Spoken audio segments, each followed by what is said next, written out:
So how long have you lived in Salem? All at once, or in total? I'm just about 59 years old. Okay. I was born here, 1960, right over there, eighth of a mile away on Perkins Street. And I was here until I graduated high school in 1979. Mm-hmm. And then I went into the service, into the Air Force. And I came back in 1997. So I've lived basically the majority of my life here with about 18 or 20 years elsewhere. When you left in 79 and then came back in 97, what had changed about the city in that amount of time that you remember? That's easy. Everything. When I left in 1979, I couldn't wait to get out of this town. I got into freshman year of high school in 1975, and the plan was I will endure these 4 years, do what I have to do to get out of here, and as soon as I can, I'm going to leave this place. And there were various reasons for that, but you know, Salem didn't have a lot going on in the 1970s. Mm-hmm. They didn't. Little did we know that there was about to be things going on in the coming years. So I got out of high school. I graduated in June, and in the first week of July, I was gone, off to Lackland Air Force Base in Texas. And when you came back in 97, what was your initial response to your hometown? What struck you the most? I didn't consider it my hometown anymore, really. I didn't. Where had you gone? How far had you traveled? All over the world. I mean, Japan, Korea, Philippines, all over Europe, stationed in Germany, but traveled all around Europe for there. Colorado, Montana, Georgia, Texas, anywhere, you know. I switched to the Army in 1985. So basically anywhere where you could go in the Army or in the Air Force, I tried to go. So I was all over the place. The thing that had changed about Salem the most was Halloween to begin with. I had no idea. I knew Halloween had become something in Salem, but Halloween changed this town for good, for bad. It depends on your perspective. Because businesses came in. There were more restaurants. There were more smaller shops than there used to be, but not to the level that we have now. It was just, Salem was just really starting that solid business growth spurt. We were going past just the Halloween stuff. We were phasing out us being a seasonal tourist destination and gradually becoming year-round. That's what it was. The amount of people in town, the amount of new people in town, and the amount of visitors in town was what had changed the most. Is there anything about your childhood version of Salem that you miss or you wish was still around? Not without rose-colored glasses. Yeah. I don't believe in rose-colored glasses. When I hear people of my generation or the generation before me that were born and raised in this town, that have lived in this town their whole life, and that maybe have never really left this town, talk about wonderful old Salem, there's some truth to that, but it's not all truth. We weren't all that in a glass of water back then. We're still not all that in a glass of water, but we're getting closer. We're a more diverse town. I think that we're a more educated town. I think we're a more worldly town. In 1975, although we were a city, we were still kind of a town. We're a city now. We're kind of towny in a lot of things, but we're a city. We've become a city. We've become a strong, healthy city. And it's the new people that have brought this. Guys like me, my generation, we're along for the ride. Some of us like it, I do. There are some of us that don't. That's their problem, not mine. I like what we've become. People who see you around town, how did they know William Legault? If someone sees you on the street? There's a lot of different ways. Yeah. You know, I mean, I always wear a hat.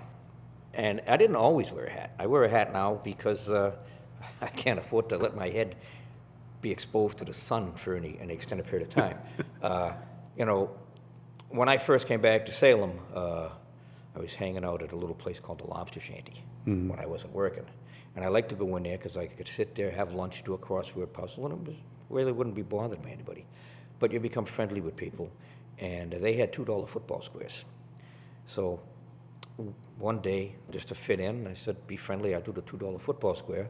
So you got to put your name in a square. And I saw there was a guy by the name of, there was Bill Stone, there was Bill Kelly, there was Cowboy Bill, there was Billy Willie. I said, all right, I have to put something down there. So I just wrote down Bald Bill. I'm bald. My name is Bill. The bartender, Bobby Garthia, took a look at that and he laughed. I mean, he really laughed loudly.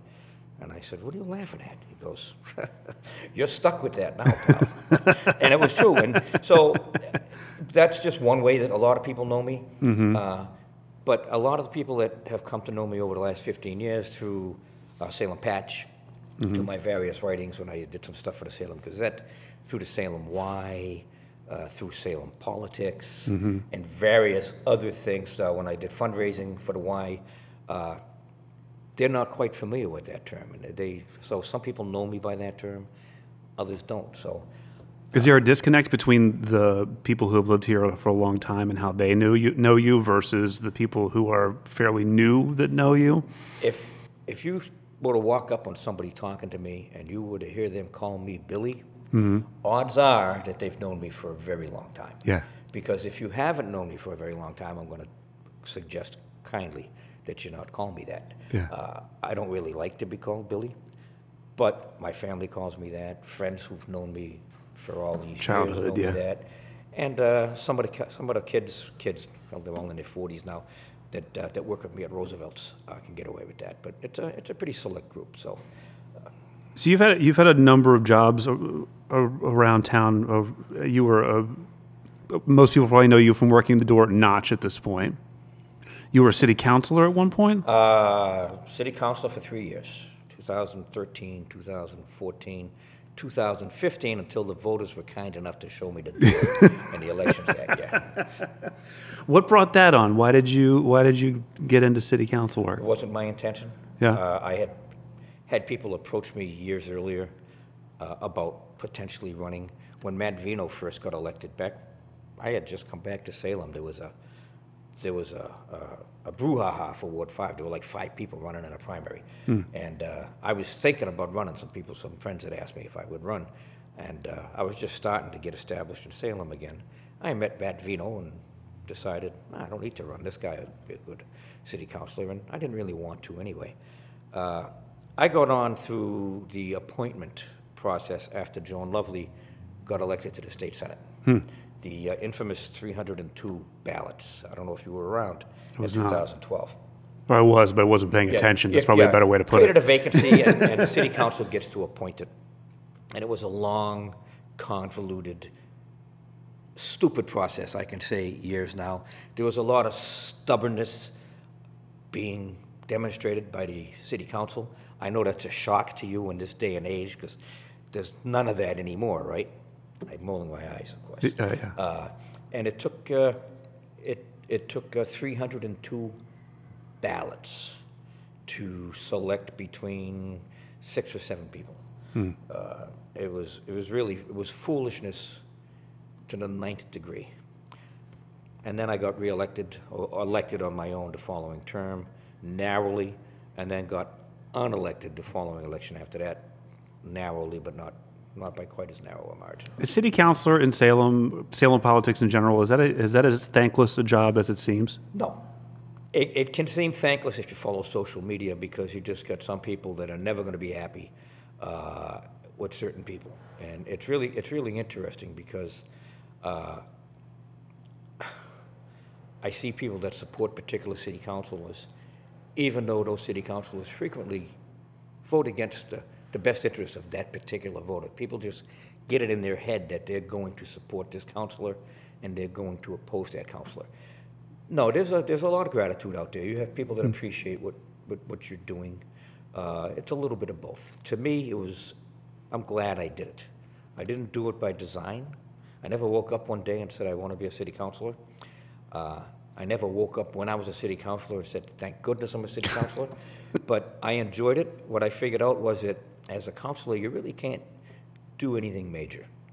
You could try to have influence on some major things and maybe have some minor influence on some major things. But what you can do as a city councilor, and this is why people should run, Chris, This is why others should run, other than the same people, for 15 years, 20 years, 10 years. I'm talking to you, Toriel. Okay? You can do a lot of really little things for a lot of people, and it will mean a lot to them.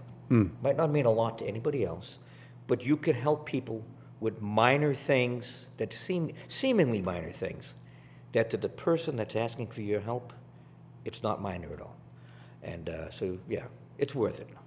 It's worth it. More people should run. I'm disappointed every election when I see councilors running unopposed. Even councilors that I like and that I think are doing a good job. Unopposed is the problem. They need opposition because it will make them a better councilor. So you've done your civic duty as a city councilor for Salem. You've done your duty as an armed service member. What are you doing today to make Salem a better place? Well, you just can't escape it. When I was on the city council, I became the liaison for the Disabilities Commission. So 3 years as a liaison, and then once I was off the council, I figured, well, that's enough. I won't be going to these meetings anymore. But I ended up getting appointed to the Commission on Disabilities. So I'm still doing that, and I just got reappointed 2 weeks ago to another 3 years. So I've been on the Disabilities Commission for 6 years, and it's a good commission. It's a really good commission. It's an active commission. It's a mayoral commission. The thing that people don't understand about the Disabilities Commission is the Disabilities Commission has a bank account. It has money.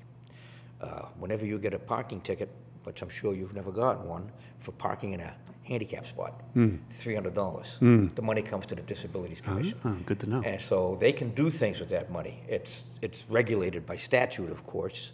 There's limitations, there's things you can do, there's things you can't do, but so you can do good things.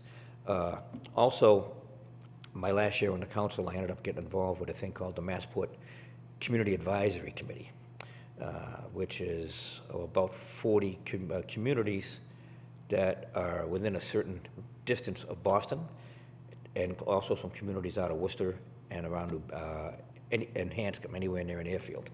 And so we technically oversee Massport.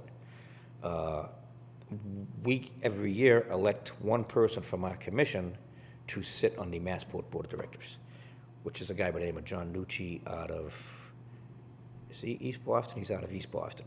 So we have some sway with Massport. So I go to meetings 4 or 5 times a year for that. It's an interesting gig. Little did I know until I got on this board that Massport, between its operating budget and its capital improvement budget, is $1.5 billion operation. Wow. Yeah, billion, Yeah. $1.5 billion. That's a lot of money. That is a lot of money. And they have to give us money for our operating budget. But both the Disabilities Commission and the Massport Commission are volunteer commissions. I don't get paid for it.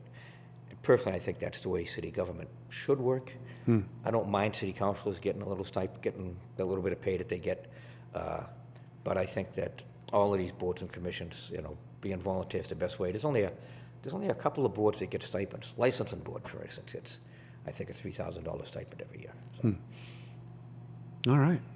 William, thank you for your time. Nothing to it, Chris. I'm not going to call you Billy. You just did. But that's okay. I can live with that.